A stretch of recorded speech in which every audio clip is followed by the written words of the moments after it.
congressman pa siya, senator pa siya.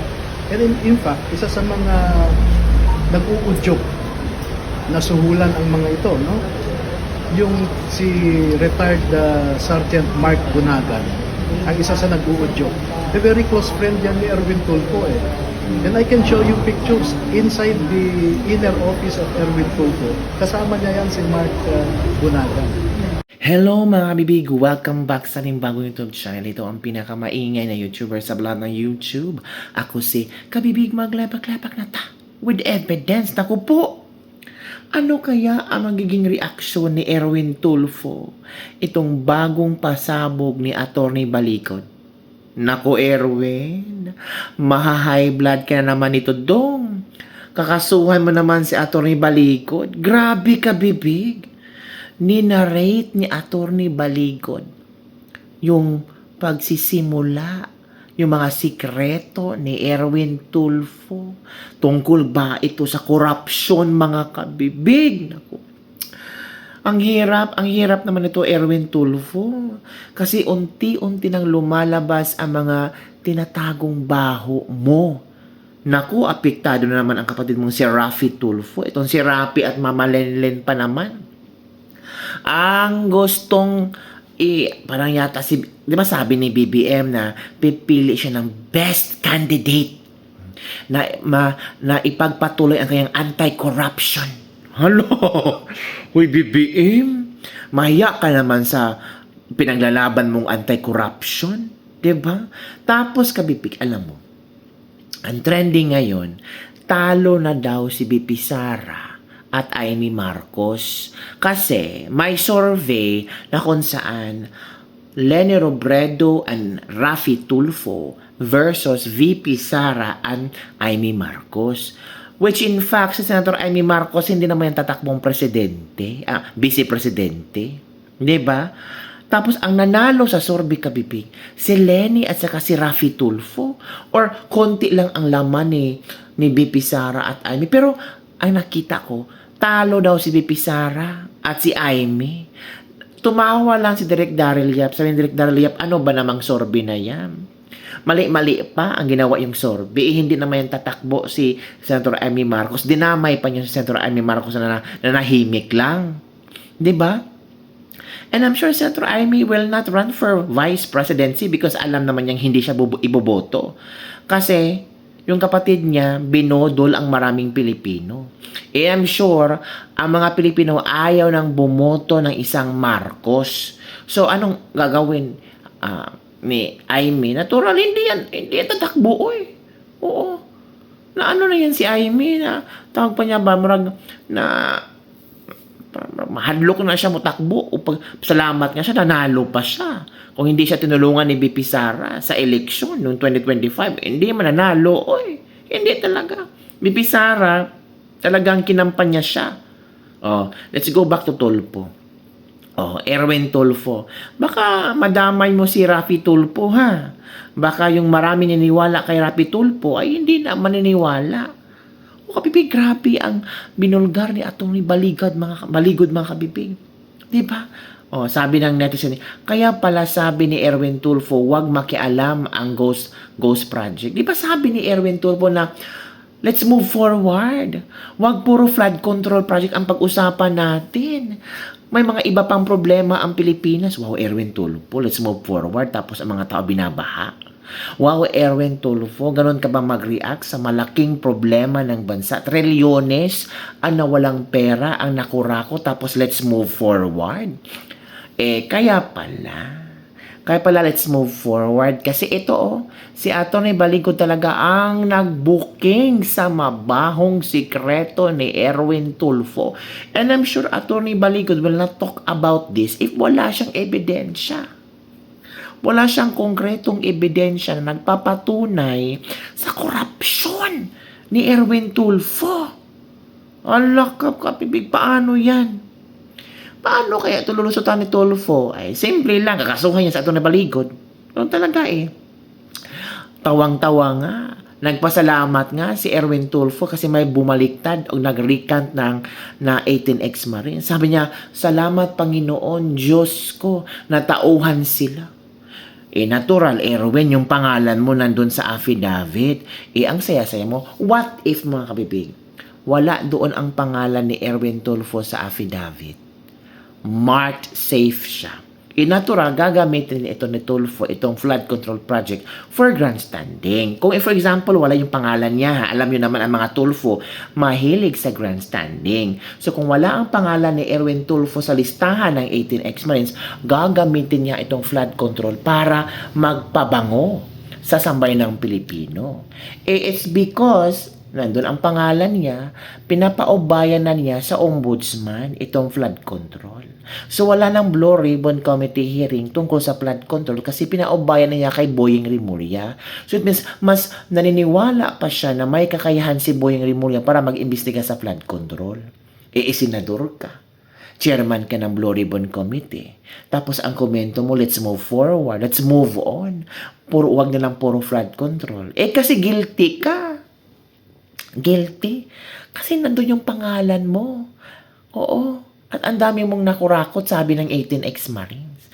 O panoorin nyo sa Atty. Balikod sa kanyang revelasyon tungkol kay Erwin Tulfo. Grabe ka, bibig. Magkano na kaya ay nakurakot nila? No? Grabe naman itong mga politikong ito. Parang kinakain nila ang pera ng taong bayan. Parang walang kabusugan ang bulsa nila. Diba? Healthy, ang iba healthy, happy. Pero hindi sila nakukonsensya, no? While they're riding their luxurious car, makikita nila sa bawat iskinita ang mga gutom na sambayanang Pilipino. Ano kaya ang nasa utak nila? Baka sabihin nila, ay, bahala sila. Ay, kasalanan nila, bakit na ako hinalal? Kasalanan nila, bakit na ako binoto? Kasalanan nila kasi tumanggap sila ng pera para iboto nila ako. Posibleng gano'n, no? Parang wala silang pakialam kung naghirap ang mga mahihirap. Basta importante na sa posisyon sila, may project sila, may insertion sila, milyones. Di ba, kabibig? So, ganun ang conditioning nila ba? Magpapayaman tayo sa pera ng taong bayan. Habang ang taong bayan, hirap na hirap, hindi pa makakain. So, watch this video, kabibig. Watch this. Congressman pa siya, senator pa siya. And in fact, isa sa mga nag-uudyok na suhulan ang mga ito, no? Yung si retired Sergeant Mark Bunagan, ang isa sa nag-uudyok. A very close friend yan ni Erwin Tulfo eh. And I can show you pictures inside the inner office of Erwin Tulfo. Kasama niya yan si Mark Bunagan. So yun na nga, kabibig. Ang komento, ito ang komento ng mga netizen ha. Mukhang pera yan si Erwin Tulfo from TC Grado. Sino pa ba ang maniniwala dyan? So dito sabi ni MJ Agustin, maniniwala ba kayo kay Atty. Balikod? Alam nyo, sirang-sira na talaga ang pangalan ni Atty. Balikod. Pero kahit sirang-sira ang pangalan ng 14 ex-Marines at Atty. Balikod, they're fighting, kapipig. Kung itong ginawa ni Atty. Balikod ay puro kadramahan na, kaipalan na, or grandstanding, hindi ito ganun sila kaporsige. Hindi sila ganito katapang na manindigan. Di ba, kabibig? So, mag-isip ka talaga na they're really serious in doing this job. They're really serious in exposing corruption in our government. Ang problema lang, marami din ang bashers na Atty. Balikod. Ito ang komento ng isang netizen. MJ Agustin, gusto mo mas maniwala tayo na malinis ang pinasa korupsyon at flood control at criminals? Another bugok na bangag supporter. Doble kayod talaga si Bendalo. Dagdag kaso na naman to kay Atty. Balikod. Hanip pala ang strategy ni Bendalo. Kaya di ba tuwang-tuwa si Erwin Tulfo nung bumaliktad ang apat? Oo, tuwang-tuwa si Erwin. Nagpasalamat pa siya sa Diyos. Oo, na himasmasan daw yung apat, yung parang nakonsensya yung apat. Yun ba? Sinabi ni Erwin na wag nang pakialaman ang ghost project. Laban lang, makabawi din tayo. Laban lang, Atty. Balikod. Malapit nang matapos ang 2 taon na lang sila sa pwesto. Ay, baka babaliktad na naman tong mga Tulfo. Pero alam nyo, kabibig, kahit babaliktad pa sila, For example lang, manalaw si BP Sara 2028 at itong mga tulpo babaliktad naman kay BP Sara. Alam na namin ang tunay na bulok niyo. So, huwag kayong magkamaling bumaliktad. I-continue nyo yan yung pagiging, baka sila ang bagong opposition, the Tulfo brothers. Well, Raffy Tulfo will end his contract. Matatapos ang kanyang termino bilang senador. Pero, chika-chika, tatakbo ng vice presidente. Uy, mga qualifications, my God. Kaya pala, sobrang takot niya sa flood control kasi may malakas na ebidensya si na Atty. Baligod. Oh. Kaya pala sabi ni Erwin, alam daw niya na babaliktad ang mga Marines. 1 year and 4 months na lang, or people are counting the days na matapos na ang termino ni VVM.